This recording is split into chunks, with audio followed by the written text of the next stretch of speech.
स्वागत है आपका। मेरा नाम सी उदित अग्रवाल है। पिछले हफ्ते मैं और मेरा दोस्त कुछ इन्वेस्टमेंट ऑप्शंस को एक्सप्लोर कर रहे थे, तो उसी दौरान मेरे दोस्त ने मुझे एडवाइस किया कि क्यों ना हम इन्वेस्टमेंट गोल्ड में करें। उसकी बात सुनकर मैंने गोल्ड के बारे में डिटेल स्टडी करनी शुरू करी। तो उसकी स्टडी के दौरान मुझे पता चला कि गोल्ड का रेट लगातार पिछले काफ़ी सालों से बढ़ता ही जा रहा है। अगर आप देखें, 2000 में गोल्ड 4400 का था, 2005 में वो 7000 का था, 2010 में 18500 का, और 2015 में 26343 का, और आज की तारीख में 2020 में गोल्ड का रेट 48000 के आसपास है। इसका मतलब गोल्ड सच में लगातार बढ़ता जा रहा है। और देखा जाए तो इस देश में, इंडिया में, गोल्ड की काफ़ी डिमांड रहती है। तो उम्मीद लगा सकते हैं कि आने वाले सालों में भी गोल्ड का रेट ऐसे ही बढ़ता जाएगा। अब मैंने मन बना लिया है कि गोल्ड में इन्वेस्टमेंट करेंगे। बट सबसे मेन क्वेश्चन जो अब खड़ा होता है वो ये है कि गोल्ड में इन्वेस्ट किया कैसे जाए। क्योंकि अगर आप समझे कि गोल्ड में इन्वेस्ट करने के 3 तरीके हैं आज की डेट में, जो कि फर्स्ट है फ़िज़िकल गोल्ड।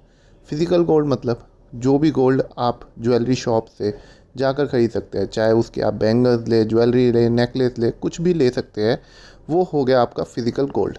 सेकंड फॉर्म है गोल्ड ईटीएफ। गोल्ड ईटीएफ मतलब गोल्ड एक्सचेंज ट्रेडेड फंड। ये आप स्टॉक मार्केट के थ्रू इसमें ट्रेड कर सकते हैं। इसकी थोड़ी सी कॉस्टिंग ज़्यादा देखी गई है, वो इसलिए क्योंकि मार्केट में ये ट्रेड करता है तो इसमें कॉस्टिंग चार्जेस की फॉर्म में लग जाते हैं। ये तभी बेनिफिशियल है अगर आपने शॉर्ट टर्म के लिए कुछ ट्रेडिंग करनी है, जैसे आज लेना है, एक हफ्ते में, एक महीने में, या 2 महीने, 4 महीने में आप उसे बेचना चाहते हैं, तो आपके लिए गोल्ड ईटीएफ एक अच्छा ऑप्शन हो सकता है। और तीसरा ऑप्शन है सॉवरेन गोल्ड बॉन्ड्स, जो कि आज की डेट में सबसे पॉपुलर और सबसे अच्छा तरीका माना जाता है।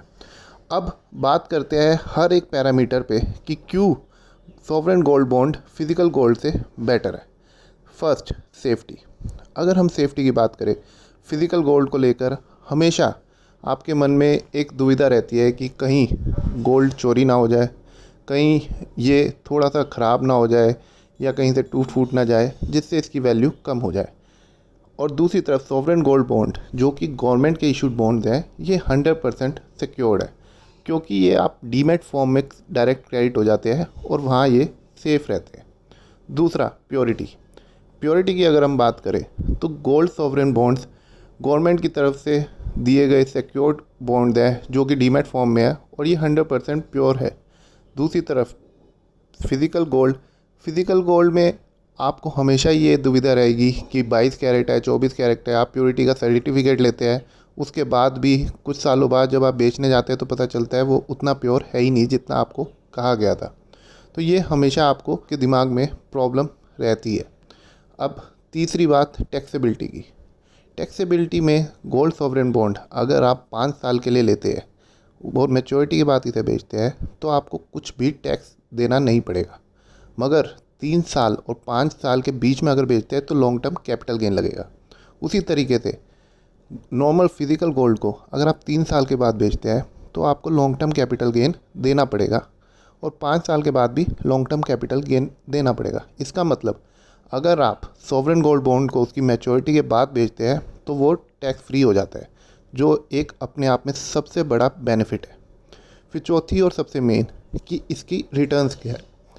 सॉवरेन गोल्ड बॉन्ड की रिटर्न्स फ़िज़िकल गोल्ड से बहुत ज़्यादा है। वो इसलिए है क्योंकि एक तो सबसे पहले कॉस्टिंग में आप फ़िज़िकल गोल्ड हमेशा थोड़ा सा महंगा होगा। वो इसलिए होगा क्योंकि फ़िज़िकल गोल्ड को लेते हुए आपको कुछ खर्चे बियर करने पड़ते हैं, जैसे कि मेकिंग चार्जेस, जीएसटी, और भी कुछ चार्जेस जो वहाँ पे आपसे लगाए जाते हैं। बट सॉवरेन गोल्ड बॉन्ड जो मार्केट पे प्रिवेलिंग रेट होता है उसी पे मिलता है, और इस पे कोई अलग से चार्जेस नहीं लगते। और दूसरी बात, जब आप सेल करने जाते हैं तो कभी भी आपको फ़िज़िकल गोल्ड में वो रेट नहीं मिलेगा जो उस वक्त प्रिवेल कर रहा होता है। तो इसलिए कहीं ना कहीं सॉवरेन गोल्ड बॉन्ड हमेशा आपको ज़्यादा पैसे देकर जाएगा। और दूसरी सबसे इम्पॉर्टेंट चीज़, आपको 2.5% का एनुअल इंटरेस्ट मिलता है गोल्डन सॉवरेन बॉन्ड में। तो इसका मतलब गोल्ड सॉवरेन बॉन्ड आपको सेमी एनुअल फॉर्म में, मतलब हर 6 महीने में 1.25 का इंटरेस्ट देगा, जिसका मतलब ये एक तरीके से एक्स्ट्रा इनकम है जो फिज़िकल गोल्ड में आपको कभी नहीं मिलती। तो अगर हम इसको एक एग्ज़ाम्पल के तौर में समझें तो कुछ ऐसा है कि मान लीजिए आज 10 ग्राम का गोल्ड 50,000 रुपये का है और आपने सोचा है कि मैं 20 ग्राम गोल्ड लेकर रखूँगा। तो 20 ग्राम का अगर आप फिज़िकल में लेते हैं तो मान लीजिए 1,00,000 रुपये के आपने 1,05,000 रुपये दे दिए, क्योंकि 5,000 आपके कुछ खर्चे के फॉर्म में हो गए। और दूसरी तरफ सॉवरेन गोल्ड बॉन्ड में आपने 1,00,000 रुपये दिए और 20 ग्राम आपने बॉन्ड रख लिए 20 ग्राम के। अब जो क्वेश्चन आएगा वो ये है कि इनमें रिटर्न क्या आएगी। अब आपको 5 साल के दौरान जो सॉवरेन गोल्ड बॉन्ड है आपको 2.5% के हिसाब से आपको इसमें इंटरेस्ट मिलता रहेगा, जो कि हम अगर लगाए तो 2,500 रुपये के हिसाब से 5 साल के 12,500 रुपये आपको इंटरेस्ट मिल गया। दूसरी तरफ फिज़िकल गोल्ड में ऐसा कुछ नहीं मिलेगा। फिर 5 साल बाद मान लीजिए उसका रेट 75,000 पर 10 ग्राम हो गया, तो आपकी वैल्यू गोल्ड की हो गई है 1,50,000। अब आप 1,50,000 का फिज़िकल गोल्ड बेचने जाएंगे तो उसके रेट आपको थोड़े से कम मिलेंगे, क्योंकि वो रेट नहीं मिलेगा जो एक्चुअल में प्रिवेल कर रहा होता है। मान लीजिए आपको रेट मिला 1,45,000, तो आपको जो गेन हुआ वो हुआ 1,45,000 माइनस 1,05,000, दैट इज़ 40,000। अब 40,000 पे 20% का आप टैक्स देंगे और उसके बाद आपको जो मिला वो मिला 32,000। ये आपको प्रॉफिट हुआ फिज़िकल गोल्ड में। अब दूसरी तरफ हम देखते हैं सॉवरेन गोल्ड बॉन्ड में। अब सॉवरेन गोल्ड बॉन्ड में जो आप बेचने जाएंगे तो आपको पूरे 1,50,000 का बेचने को मिलेगा। तो 1,50,000 माइनस 1,50,000 का आपको सीधा प्रॉफिट हुआ एक। दूसरा 12,500 का आपको प्रॉफिट हुआ इंटरेस्ट का, तो नेट प्रॉफिट हुआ 62,500।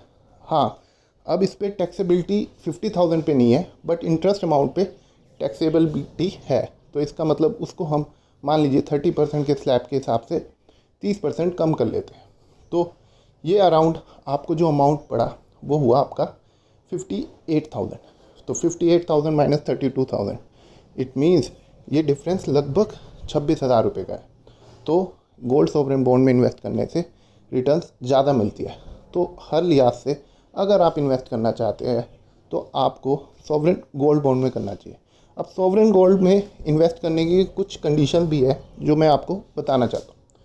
सबसे पहले तो एक व्यक्ति एक साल में सिर्फ 4 किलो के ही गोल्ड सॉवरेन बॉन्ड ले सकता है। जी हाँ, इंडिविजुअल या एचयूएफ आप सिर्फ 4 लाख तक का ही ले सकते हैं, और अगर कोई ट्रस्ट है तो वो 20 लाख तक के 20 केजी तक के ले सकते हैं।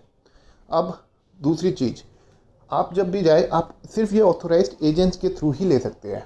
जैसे कि ज़्यादातर बैंक आज की डेट में गोल्ड सॉवरेन बॉन्ड्स बेचने के लिए ऑथोराइज्ड है, तो आप पास में ही किसी भी बैंक में जाकर अप्रोच कर बात कर सकते हैं। और सबसे इम्पोर्टेंट चीज़ कि ये सारे के सारे बॉन्ड्स 5 ईयर तक के लॉक इन पे होते हैं। उसके बाद आप इसे ट्रेड भी कर सकते हैं, बेच भी सकते हैं, कुछ भी कर सकते हैं, और इनके ऊपर आपको लोन भी मिल सकता है। तो ये हर लिहाज में एक बहुत ही अच्छा इन्वेस्टमेंट प्रपोजल है अगर आप सॉवरेन गोल्ड बॉन्ड में इन्वेस्ट करना चाहते हैं। अगर आपको ये वीडियो पसंद आई हो तो लाइक करिए, शेयर कीजिए और हमारा चैनल सब्सक्राइब कीजिए। Thank you.